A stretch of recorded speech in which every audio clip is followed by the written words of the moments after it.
Irmãos, vamos então à palavra do Senhor mais uma vez. Eu quero convidá-lo a abrir a sua Bíblia nessa manhã em João 9. João, capítulo de número 9, o evangelista João. Essa é uma palavra, irmãos, muito conhecida. E todas as vezes que eu oro pedindo a Deus uma palavra para a sua igreja, eu procuro pedir a Deus que me revele mais do que a gente consegue ver com as nossas emoções ou com o nosso entendimento. Isso não é uma coisa fácil e também não é nenhuma glória, mas eu procuro a cada dia, através da palavra de Deus, aprender mais. Porque se nós queremos viver uma vida de santidade, como foi falado aqui, nós temos que andar a cada dia na presença do Senhor. Eu não vou ler a passagem toda agora, mas eu quero que você preste atenção nesse acontecimento, em alguns versículos que nós vamos ler, e nós vamos tirar algumas lições daqui. E passando Jesus, viu um homem cego de nascença. E os seus discípulos lhe perguntaram, dizendo: Rabi, quem pecou, este ou seus pais, para que nascesse cego? Jesus respondeu: nem ele pecou, nem seus pais, mas foi assim para que se manifestem nele as obras de Deus. Convém que eu faça as obras daquele que me enviou enquanto é dia. A noite vem quando ninguém pode trabalhar. Enquanto estou no mundo, sou a luz do mundo. Tendo dito isto, cuspiu na terra e com a saliva fez lodo e untou com o lodo os olhos do cego e disse-lhe: vai, lava-te no tanque de Siloé, que significa o enviado. Foi, pois, e lavou-se e voltou vendo. Só até aí, por enquanto. É interessante essa palavra, porque quando a gente lê essa palavra, o que a gente foca em primeira instância? O que você vê aqui em primeiro lugar? A cura. A cura de um cego de nascença. E uma cura até um tanto quanto estranha. Porque se a gente fosse falar da cura em si aqui, onde já se viu você cuspir no chão, fazer lodo, fazer barro e passar nos olhos de um cego. Ao invés de curar, você está contaminando mais. Primeiro que tem a sua saliva, que já está cheia de bactérias que aquele corpo não conhece, e a terra, que também é cheia de coisas que você não sabe o que tem ali. Mas alguém fez isso, colocou nos olhos e foi curado. Se nós fôssemos falar da cura em si, seria uma outra pregação, mas não é na cura que eu vou focar hoje. É interessante que, quando falamos em cura, nós logo pensamos no que? Fé, clamor. Aquele homem se desmanchou em lágrimas diante de Deus, diante de Jesus. Fez como outros fizeram, mas nós não lemos aqui essas palavras. Fé, petição, clamor, oração, choro. Nós não vemos nada disso aqui. Nós vemos um homem tranquilo. Não foi como o cego de Jericó, o tal do Bartimeu, que quando ouviu a multidão falou: o que é que está acontecendo? E alguém disse assim: é Jesus quem está passando. Ele pula, dá um salto e começa a gritar: Jesus, filho de Davi, tem misericórdia de mim. Quanto mais mandavam ele parar, mais alto ele gritava. Não foi assim. Esse cego foi diferente. Não foi igual a mulher que sofria de um fluxo de sangue, que abriu caminho na multidão, não conseguindo, ajoelhou, foi se rastejando e toca na orla das vestes de Jesus. Não foi assim também. Não foi assim como as irmãs de Lázaro: vai lá, chama Jesus correndo, pelo amor de Deus, Lázaro está doente, aquele clamor, aquela coisa toda. Não foi. Nessa passagem ela é atípica, porque nós vamos ver um cego, talvez sentado, pedindo esmola, ou talvez descansando do sol quente da Palestina. Estava ali, não mexeu com ninguém, não falou com ninguém. Jesus ia passando e a Bíblia diz que ele viu aquele homem.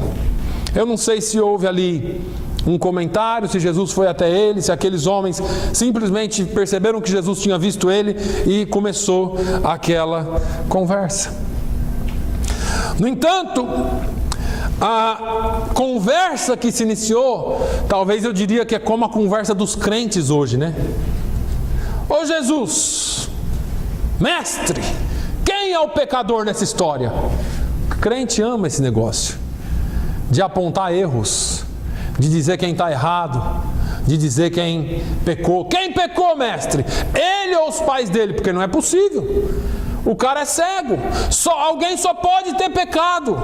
Como que cai ou recai uma desgraça dessa sobre a vida de alguém?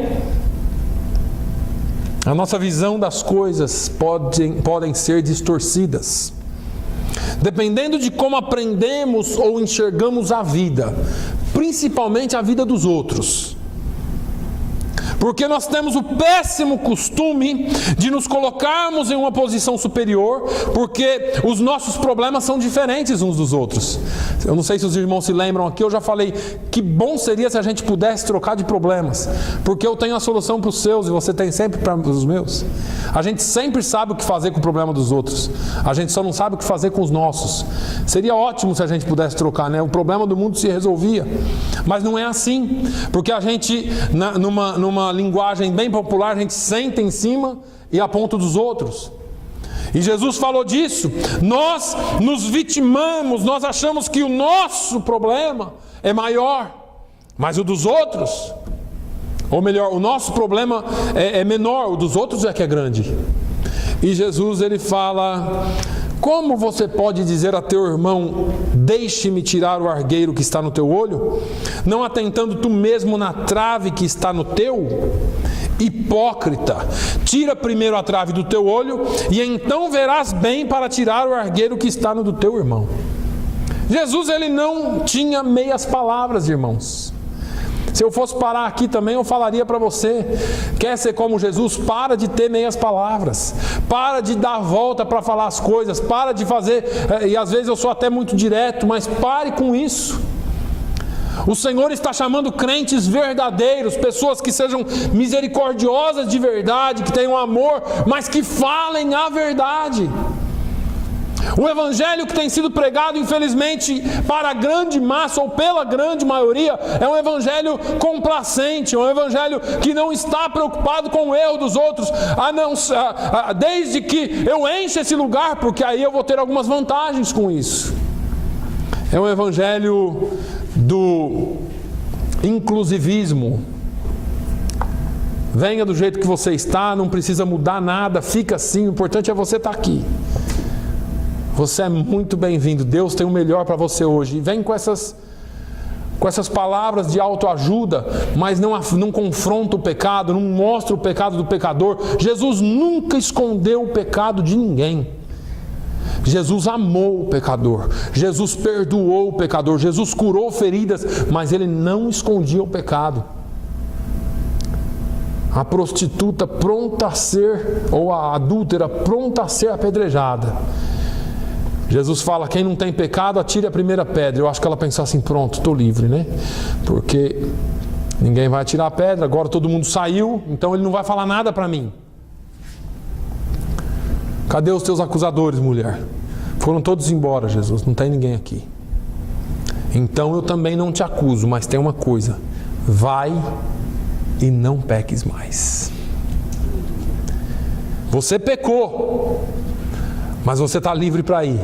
Mas de agora em diante você não peques mais. Então, Jesus não escondia a realidade das pessoas. A Bíblia é linda porque a Bíblia mostra os altos e os baixos dos grandes homens de Deus. E nós, hipócritas, muitas vezes queremos esconder os nossos mínimos problemas. Mostramos uma aparência, mostramos aquilo que somos exteriormente. O fato é que não conseguimos lidar bem com os problemas dos outros com a mesma compaixão que nós lidamos com os nossos problemas. Nós somos vítimas quando acontece alguma coisa ruim conosco, mas quando acontece com os outros, nós nos tornamos juízes. Os problemas físicos são sempre foco da crítica e do coitadismo das pessoas, porque elas se julgam melhores por serem perfeitamente ou por terem os seus físicos perfeitos aparentemente. Quando a gente fala de caráter, então, aí fica difícil. Algumas pessoas são perfeitas fisicamente, mas o seu caráter passa muito longe do caráter de Cristo. Jesus nunca tratou o caso de nenhuma pessoa que estivesse em situação difícil ou que estivesse passando por problemas como juiz. Jesus nunca julgou. Ele amou independentemente da pessoa ter cometido falhas ou da pessoa ter entrado numa situação por que aconteceu ou porque ela ajudou para que aquilo, ela contribuiu para que aquilo acontecesse. Mas lembre-se que o foco do Evangelho ainda é o amor. O Evangelho pregado por Jesus Cristo é amor. Mais do que curar aquele homem, Jesus, ele queria ensinar uma lição sobre amor aos seus discípulos. Nesse texto nós vamos ver que o problema físico era o menor de todos os problemas. O foco de Jesus não era a cura em si. O foco de Jesus não era o pecado de alguém. E é isso que nós precisamos entender. O foco de Jesus não é o seu pecado já foi levado na cruz do Calvário. Jesus já perdoou o seu pecado, basta confessá-lo. Jesus já morreu pelo seu pecado, basta você confessar a Ele e Ele te perdoa. É isso que a Bíblia fala. O foco de Jesus está concentrado em uma só coisa: o reino de Deus, as obras de Deus. Jesus fala lá no versículo 3, nem ele pecou nem seus pais, mas foi assim para que se manifestem nele as obras de Deus. Aí nós logo pensamos, então é a cura. Não. A cura é só um sinal para a atração.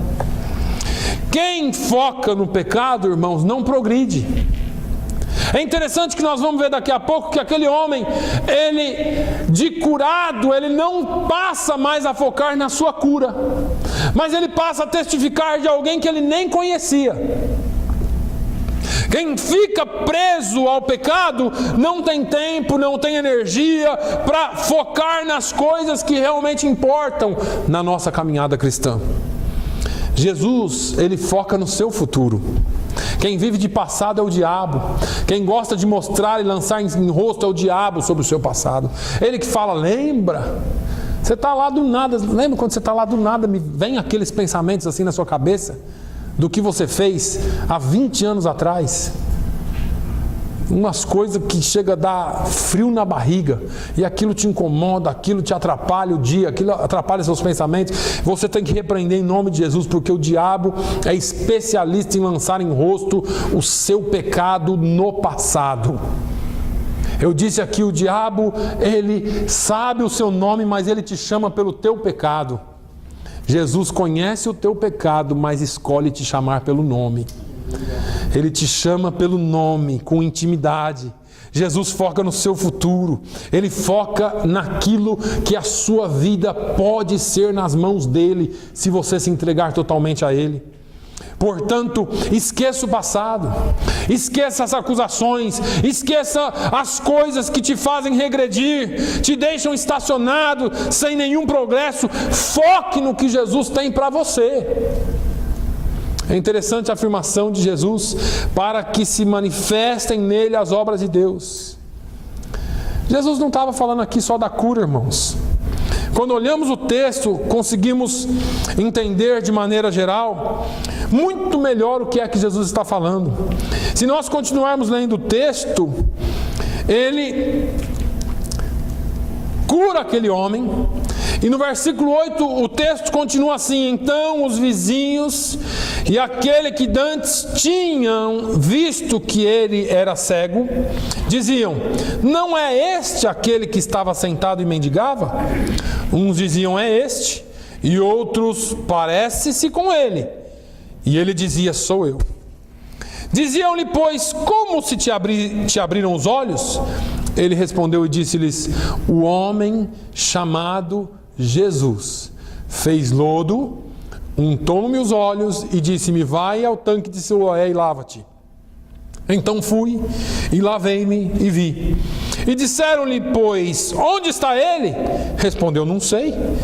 Levaram, pois, aos fariseus o que dantes era cego. Olha, é interessante que Jesus vai, faz a cura e sai.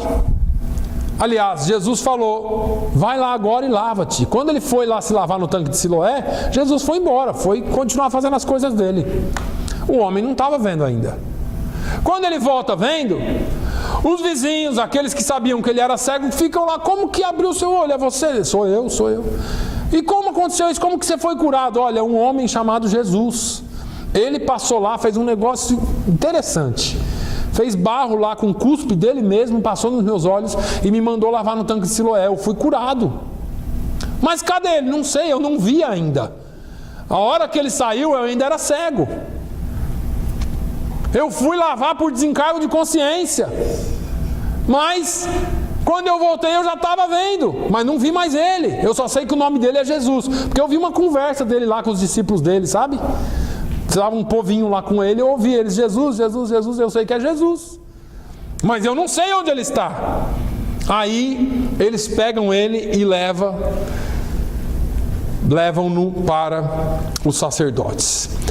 A cura em si é um milagre maravilhoso, porque mesmo que as testemunhas afirmavam que nunca, jamais alguém havia curado um cego de nascença naquela época, ele havia sido curado. Veja que no versículo 32 vai dizer assim: olha, desde o princípio do mundo nunca se ouviu que alguém abrisse os olhos a um cego de nascença.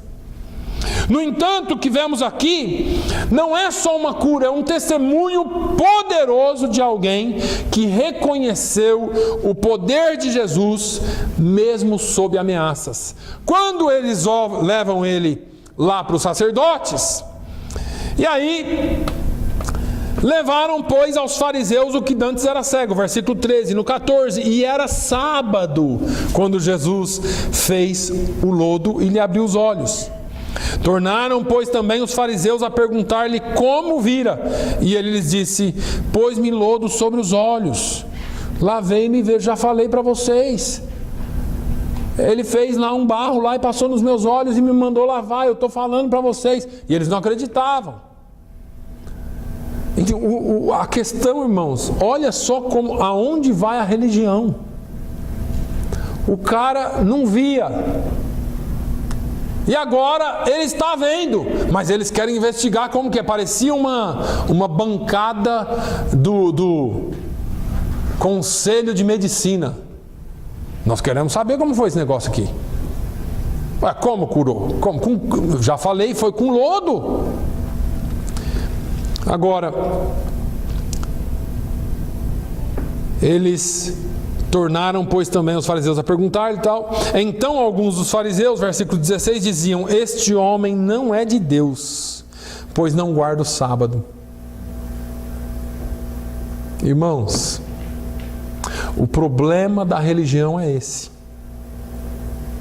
Focamos em regras e esquecemos a multiforme graça de Deus. Ele trabalha de maneiras variadas. Deus é Deus sobre todas as coisas e não está preso ao nosso relógio. Deus instituiu um dia de descanso e eles tornaram esse dia lei, onde nem coisas boas podiam fazer. Mas Jesus uma vez perguntou para eles: se o seu boi, se a sua vaca se atolar lá no dia de sábado, você vai lá tirar ou não? Ele sabia que os fariseus iam, mas o povão não podia. Eu me lembro uma época que era proibido assistir televisão na igreja. Ninguém podia ter televisão. E a gente ouvia comentários de que alguns pastores tinham televisões em suas casas, escondidos dentro de armário. O povo não pode ter, mas o fariseu pode. Mas o hipócrita pode. Eu não estou dizendo que está certo e que está errado. O que eu estou dizendo aqui é o farisaísmo, a hipocrisia. Jesus conhecia o coração desses homens. Olha aqui, era sábado. Diziam outros: como pode um homem pecador fazer tais sinais? E havia dissensão entre eles. Tornaram, pois, a dizer ao cego: tu que dizes daquele que te abriu os olhos? E ele respondeu: eu acho que ele é profeta. Para mim ele só pode ser um profeta. Os judeus, porém, não creram que ele tivesse sido cego. Agora começou um outro zum. Acho que esse cara está inventando uma história que ele foi, na verdade, ele foi mandado por Jesus aqui para inventar uma história. Está parecendo alguns shows que a gente vê por aí hoje, né? Coloca o povo sentado em cadeira de roda, depois vai lá, ora, a pessoa levanta e fala: esse aqui está curado. Eles acharam que Jesus precisava disso. Jesus não precisa enganar ninguém. Esse cara foi trazido aqui. Faz o seguinte: chama os teus pais. Nós queremos falar com seus pais. Veja bem. Perguntaram-lhes, dizendo: é este o vosso filho que vós dizeis ter sido cego? Como, pois, vê agora? Seus pais responderam e disseram-lhe: sabemos que este é o nosso filho e que nasceu cego, mas como agora vê, não sabemos. Ou quem lhe tem aberto os olhos, não sabemos. Tem idade, ou seja, meu senhor, ele é maior de idade, pergunta para ele. Tem idade, perguntai-lhe a ele mesmo, e ele falará por si mesmo. Seus pais disseram isso porque temiam os judeus. Que religião que é essa? Essa é a religião do medo, em que algumas pessoas pregam aí hoje: olha, nós temos que fazer isso, se você não fizer isso, o inferno está à tua espera. Olha, você tem que fazer aquilo, que se você não fizer, você vai morrer, você vai isso, você vai aquilo. Olha, vai acontecer isso, vai acontecer aquilo. E as pessoas vivem ou vêm a Jesus por medo.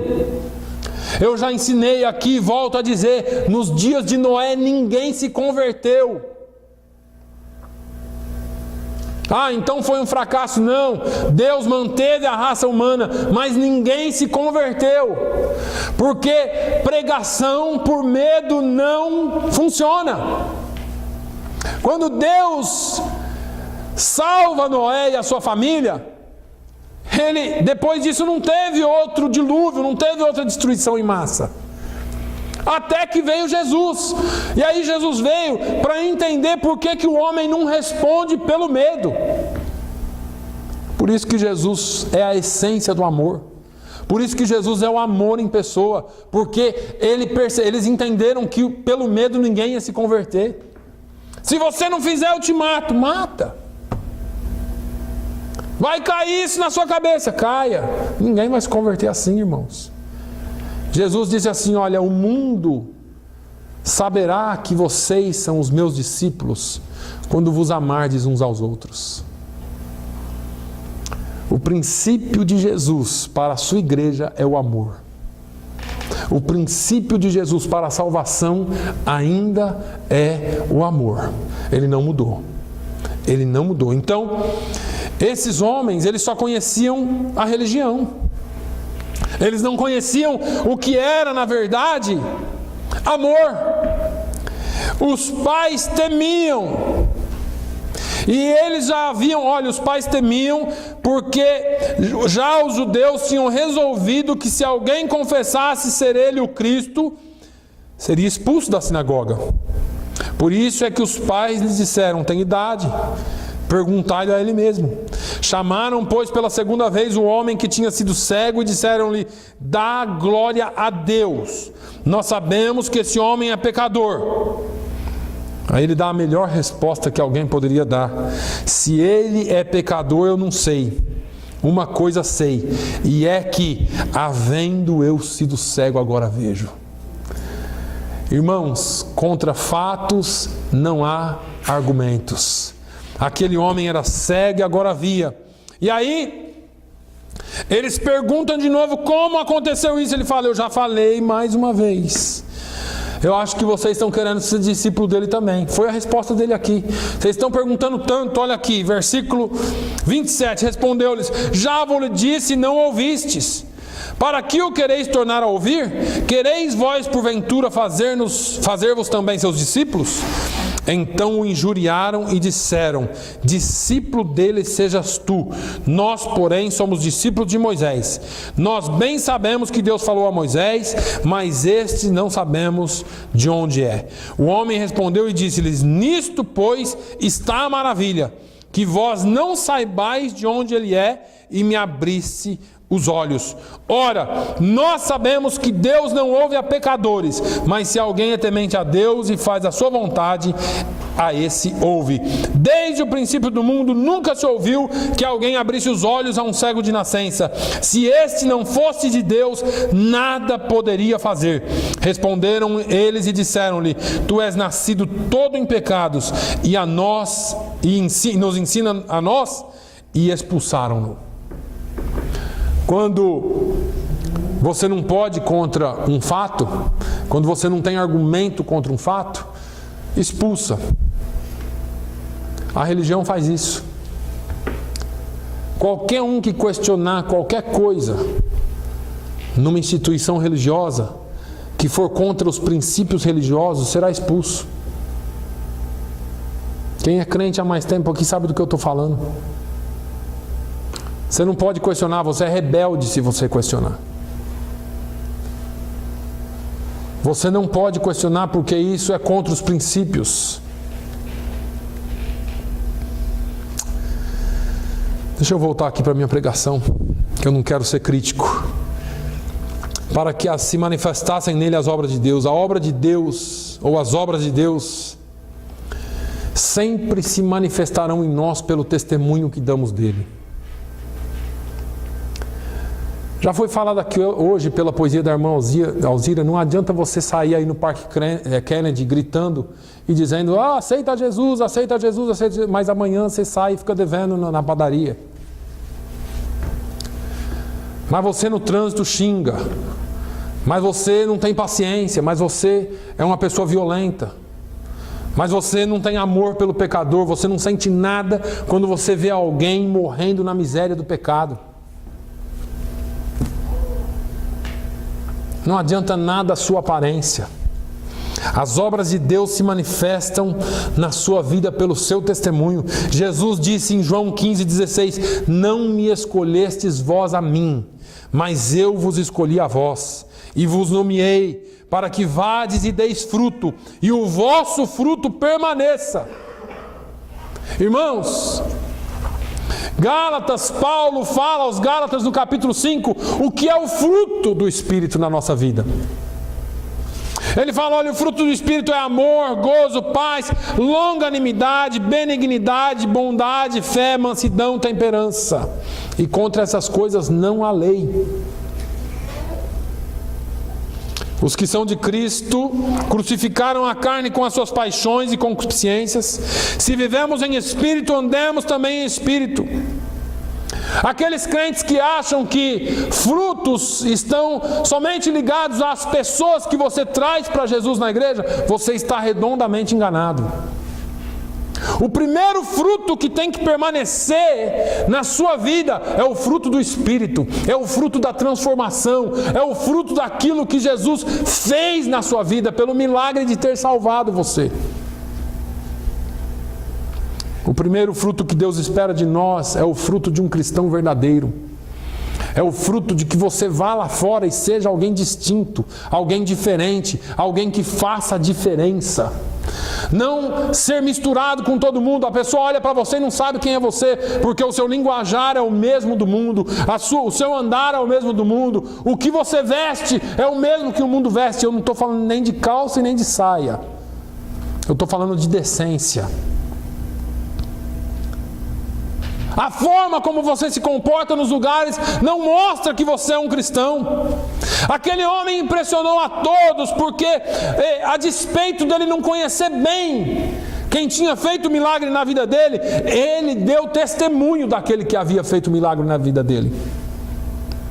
Muitos já deixaram de falar de Jesus porque acham que para falar de Jesus precisa ser pastor, obreiro, profundo conhecedor da Bíblia, tem que ter teologia básico, bacharel, avançado, tudo que você pensar, mestre, PhD. E essas pessoas que buscam sempre mais para poder começar a fazer, não fazem nunca. Eu acho que eu já contei aqui o testemunho de uma mulher. Eu ouvi o testemunho dessa mulher e o Senhor chamou ela para a obra missionária. Uma baiana, moça ainda, bem nova. E ela disse assim: eu vou, Senhor, mas o meu maior desejo é terminar o meu high school, o meu ensino colegial. E ela terminou. E Deus a chama missionária sempre queimando no coração dela. E ela falou: eu queria tanto fazer uma faculdade. E Deus abriu a porta e ela fez uma faculdade. E Deus falou: está no tempo de você ir, tem vidas morrendo. E ela falou: Senhor, o que eu mais queria era trabalhar num banco. É o meu sonho, ser bancária. E Deus abriu uma porta, ela arrumou um bom trabalho num bom banco no Brasil. E Deus chama ela de novo e fala: vai para a obra missionária, tem vidas precisando de você, eu te capacitei para um determinado lugar. E ela: o que eu mais queria era casar, Senhor, o meu sonho é casar. E Deus preparou um esposo para ela casou. Falou: vai! E ela disse: meu sonho é ter um filho. E ela teve um filho. E agora ela já não podia ir mais, porque agora não era só ela ou só o esposo, tinha um filho também. E assim foi a vida dela. E um dia ela foi acometida de uma doença. E eu não estou dizendo que Deus pôs a doença nela, porque o tempo dela fazer a obra passou e ela não fez. A doença vem, se é servindo a Deus ou não, a doença vai vir. Mas ela ficou doente, ela teve um câncer nos ossos. E aí ela começou a se lembrar de tudo que ela não havia feito. Porque a questão não era se Deus havia posto a doença, não. O fato agora é que ela estava doente. E aí veio tudo na mente dela agora, que ela lembrava do que havia acontecido. E Deus falou com ela: olha, eu te chamei ainda na sua juventude. Você disse que queria terminar o seu high school e eu te dei inteligência e as melhores notas. Você disse que queria fazer uma faculdade, eu abri portas para você e você fez uma das melhores faculdades. Você disse que queria trabalhar num banco e eu abri porta e você trabalhou nos melhores bancos. Eu disse para você ir e você disse que queria casar e eu te dei um esposo crente, temente a mim. E você disse que queria um filho e depois você se perdeu e não quis mais fazer a minha obra. E o tempo passou e agora você está assim. E ela pediu misericórdia a Deus. Pediu misericórdia a Deus e misericórdia a Deus. E Deus a curou. Mas ela ficou com uma marca. Ela perdeu um pedaço do osso da perna e é manca. Mas deixou tudo. Pegou o esposo e o filho e foi para onde Deus havia chamado ela. Às vezes nós precisamos passar por alguns quebra-molas, alguns buracos na vida para a gente entender o chamado de Deus. As obras de Deus, irmãos, elas precisam ser manifestas em nós. Deus não nos chamou para ser religiosos. Aquele homem mostrou que apesar de não conhecer nada de Jesus, ele só sabia o nome de Jesus. Mas ele sabia quem era Jesus pelo que Jesus havia feito. Ele reconheceu Jesus pelo que Jesus havia feito na sua vida. O resultado de reconhecer Jesus na sua vida: expulso da sinagoga. Expulso da sinagoga. Porque na sinagoga tinha que ser barbudão, vestidão, cintão, e tinha que falar só o que Moisés mandava na lei. Qualquer coisa diferente disso está errado. E assim foram por muitos anos a igreja. Agora, ele é expulso dispensa qualquer comentário sobre a religião, porque as regras cegam os homens. A bronca daqueles religiosos era Jesus ter feito um milagre no sábado, o que para eles, para aqueles religiosos, era a quebra da lei de Moisés. No entanto, importava mais o sábado do que um homem curado. E agora? Testemunhei daquele que me curou, falei dele, só que agora nada importa, agora eu vejo. Mas eu fui expulso. Aqueles que eram para dar testemunho de Deus não me aceitam. Não me querem com eles. Ele havia apenas sido curado. Aquele homem não fez nada. É mais ou menos assim, eu estava quietinho no meu cantinho pedindo esmola. Eu estava quietinho lá pedindo para viver. Vem esse cara, faz barro no chão, lodo, passa nos meus olhos, eu sou curado e ainda sou expulso da sinagoga. Em vez desse povo estar pulando de alegria porque eu fui curado, eles estão brigando comigo porque eu fui curado. Loucura. Agora, o que mais me impressiona em Jesus é que Ele não nos abandona. Jesus jamais te abandona. Jamais te abandona. Jesus conhecia aquele homem a despeito dele não conhecê-lo. A despeito daquele homem não conhecer Jesus, Jesus o conhecia. João 9,34 diz que expulsaram-no. Quando expulsaram aquele ex-cego da sinagoga, o que vemos a seguir é Jesus vindo em sua direção, porque olha aqui no versículo 35, Jesus ouviu que tinham expulsado o homem.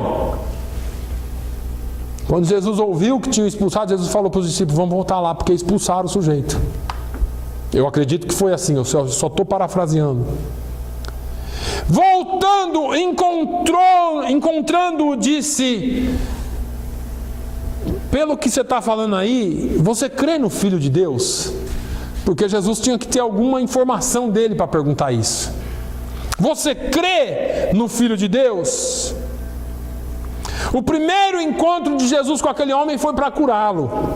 Mas quando Jesus viu que estava aquilo que ele tinha no coração, aquilo que estava dentro dele, que ele havia testemunhado do ocorrido dentro da sinagoga, que ele havia enfrentado os fariseus, que ele havia enfrentado a religião, que ele havia sido expulso por declarar o poder de Deus na vida de Jesus, Jesus voltou para ele. Porque Jesus não está ou não morreu para curar. Naquela época ele veio curando para atrair para ele. Mas a Bíblia diz que Jesus veio para salvar e buscar o que se havia perdido. Jesus não veio, Jesus não morreu na cruz para curar, irmãos. Ele cura, mas não foi para isso que ele morreu. Quando a gente ouve de uma cura, nós pulamos, nós nos alegramos. Quando alguém é salvo, parece que não aconteceu nada. A pessoa vem aqui na frente, ajoelha, chora, ou então fica firme na igreja, parece que não aconteceu nada, a igreja continua parada, tudo bem. Ah, mas se Jesus curar uma dor de cabeça, aleluia, glória a Deus. Mas quando Jesus salva alguém, não tem problema. Oramos muito por cura, oramos nada por salvação. Eu nunca recebi um bilhetinho aqui falando assim, pastor, vamos orar para fulano de tal ser salvo. Não, eu recebo aqui bilhetinhos assim, pastor, preciso de oração porque a fulana está doente, o fulano está com isso, o outro está com aquilo, e a gente fica orando por cura. Dificilmente alguém me convida para orar por alguém que quer ser salvo. As pessoas me convidam para orar para quem está doente. Jesus cura, mas ele veio para salvar, ele veio para libertar. Ele veio para colocar ou para instalar o reino dele sobre a terra. Agora, Jesus não veio para dar uma bênção material para aquele homem. Ele já havia dado a bênção material. Agora ele veio para mudar aquele homem para a eternidade. A cura, irmãos, é temporal. Lázaro morreu de novo. O filho da viúva de Naim morreu de novo. Agora, quando Jesus falou com o ladrão na cruz, ele ia morrer daqui poucos minutos, mas Jesus falou assim, olha, hoje ainda estará comigo no paraíso. A palavra de Jesus e a palavra da cruz ainda é de salvação. O poder de Deus no Evangelho é para salvação. É isso que a Bíblia diz. A Bíblia não diz que o Evangelho é poder de Deus para a cura, não. A Bíblia diz que o Evangelho é vergonha para os que perecem, mas para os que creem é poder de Deus para a salvação de todos os povos. O homem, quando se encontra com Jesus e Jesus diz: crês tu no Filho de Deus? Ele ainda meio atordoado pergunta assim: eu queria saber quem é ele, Senhor. Quem é ele? Para que eu nele creia. Jesus no versículo 37 diz assim: tu já o tens visto, e é aquele que fala contigo. Oh, irmãos, não é nada melhor nessa vida do que o encontro com Jesus. Nada melhor nessa vida. Como é lindo quando Jesus se apresenta para alguém. Como é lindo quando nós temos um encontro com Jesus. Eu não sei se você se lembra. Eu não sei se você se lembra o dia que você teve um encontro com Ele. Eu quero te dar um segundo para você pensar. Para você se lembrar de quando Jesus se revelou para você. Para você se lembrar de como você era, de como você estava, de como você estava no seu estado de alma, de espírito. E Jesus te encontrou. Eu não sei onde foi, eu não sei quando foi, mas eu sei que Ele te encontrou. E quando Ele te encontrou, houve uma mudança no seu coração. Quando Ele fala com alguém, é impossível a pessoa sair da sua presença da mesma forma. É impossível. Há uma mudança. Aquele homem, quando Jesus disse assim: olha, é Ele quem fala contigo, aquele homem disse: eu creio, Senhor, e caiu de joelhos e o adorou. Eu creio que Tu és o Filho de Deus. Não nos falta nada para crer. O que nos falta para crer? O que é que falta hoje para nós dizermos um sim bem grande para Ele, não para a gente dizer que é crente, mas para nós vivermos as obras de Deus em nossa vida, ou para que as obras de Deus sejam manifestadas através de nós. O que está faltando? Há quanto tempo nós somos crentes? Por que ainda não mudamos o mundo? Parece uma loucura, né? Parece aqueles negócios de Mega Mind, aqueles desenhos do cara que quer conquistar o mundo, né? Não é isso. Eu só estou me referindo a Atos. Quando os soldados vão à casa de Jason ou Jason e chegam lá para prender os apóstolos e falam assim: olha, esses homens que têm transtornado o mundo, ou seja, colocado o mundo de cabeça para baixo, chegaram também aqui. O que a igreja tem feito? O que nós temos feito para transformar esse mundo, para transformar o bairro que você vive, para transformar a cidade que nós vivemos? Onde está o nosso testemunho? Não importa a situação, o problema, a deficiência. Jesus disse: eu vim a este mundo para juízo, a fim de que os que não veem, vejam, e os que veem sejam cegos. Os fariseus estavam cegos, mas o cego conseguia ver Jesus. E Jesus veio para isso mesmo. Jesus veio para fazer algumas mudanças nos nossos padrões religiosos. Eu quero terminar dizendo, ou recitando Coríntios, 1 Coríntios 1. Versículo 27 diz assim: mas Deus escolheu as coisas loucas deste mundo para confundir as sábias. E Deus escolheu as coisas fracas deste mundo para confundir as fortes. E Deus escolheu as coisas vis deste mundo e as desprezíveis e as que não são para aniquilar as que são. Para que nenhuma carne se glorie perante Ele. Mas vós sois dele, em Cristo Jesus, ou em Jesus Cristo, o qual para nós foi feito por Deus sabedoria e justiça e santificação e redenção, para que, como está escrito, aquele que se glorie, glorie-se no Senhor. Pastor, eu sou tão pequenininho para mudar Fall River. Eu sou tão pequenininho para mudar o mundo. Deus ainda escolhe as coisas loucas deste mundo para confundir as sábias. Deus escolhe os que não são. Deus escolhe as coisas fracas. Deus escolhe as coisas simples para confundir as sábias. Que eu e você sejamos achados nessa categoria de pessoas simples, de pessoas que talvez não tenham muito conhecimento bíblico, teológico, que nós talvez não tenhamos muita forma de falar, muita dicção, a dicção não seja lá perfeita, talvez você se sinta tão pobrezinho, tão pequenininho, tão imigrantezinho. Nós temos esse costume de nos diminuir porque somos imigrantes. Não, Deus te trouxe aqui para um propósito, e é para que as obras dele se manifestem em você. Aleluia. Não fique pensando, mas eu só limpo casa, eu só faço isso, Não, você é um escolhido de Deus para fazer as obras dele. Creia nisso e faça lá onde você estiver. Pastor, eu estou limpando casa, seja luz lá dentro daquela casa. Que a luz que há em ti brilhe e remova as trevas daquele lugar.